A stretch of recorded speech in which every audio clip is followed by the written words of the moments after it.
on se retrouve avec nos groupes innovants au bois pour parler de destruction des couverts. Pour réussir une interculture, il ne suffit pas de faire une forte biomasse. Il faut aussi assurer une bonne destruction pour que les résidus ne nuisent pas à la culture suivante. Rouleaux, broyeurs, désherbants mécaniques ou gel, les agriculteurs de nos groupes vont nous expliquer leur démarche pour détruire un bon couvert. Pour cela, nous allons rencontrer Gérard et Loïc, issus de 2 secteurs différents. Commençons par Gérard. Il est agriculteur à Charmont-sous-Barbus et membre du GI2E des Deux-Champagnes. Gérard, comment détruis-tu tes couverts ? Alors, quand j'ai commencé à mettre en place des couverts, j'ai fait comme l'ensemble de mes collègues, j'ai fait des moutardes que je détruisais au glyphosate et que je laissais en place pour semer de l'orge au printemps. Et je me suis rapidement rendu compte de la limite de cette technique.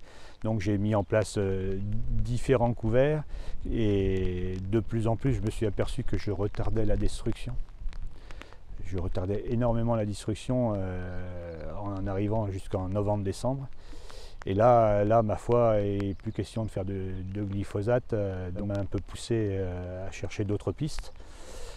J'ai commencé simplement avec les outils de la ferme.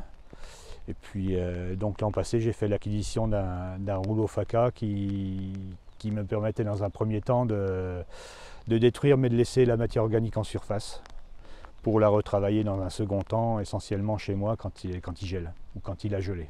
Et toi Loïc, quel matériel utilises-tu pour détruire tes couverts ?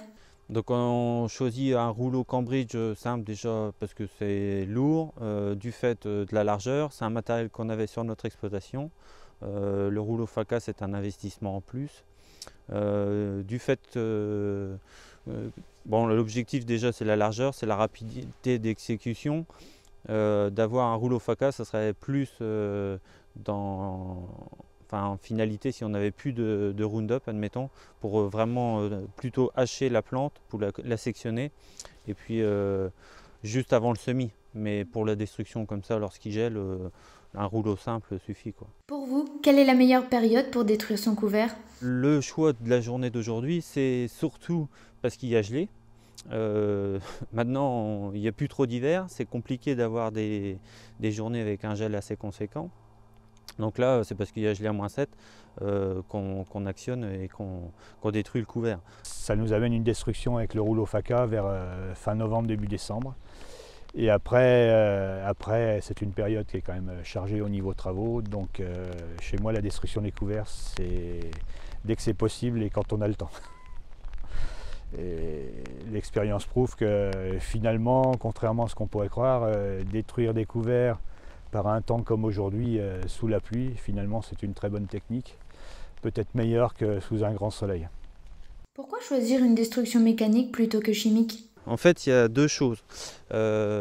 L'objectif du roulage, c'est pour casser les plantes qui sont très lignifiées. Donc là, en l'occurrence, dans la parcelle, c'est surtout la moutarde, la facélie, la févrole, le tournesol. Donc ces plantes-là vont être cassées. En dessous, il y a des vesses, des lentilles, du trèfle et du fenugrec.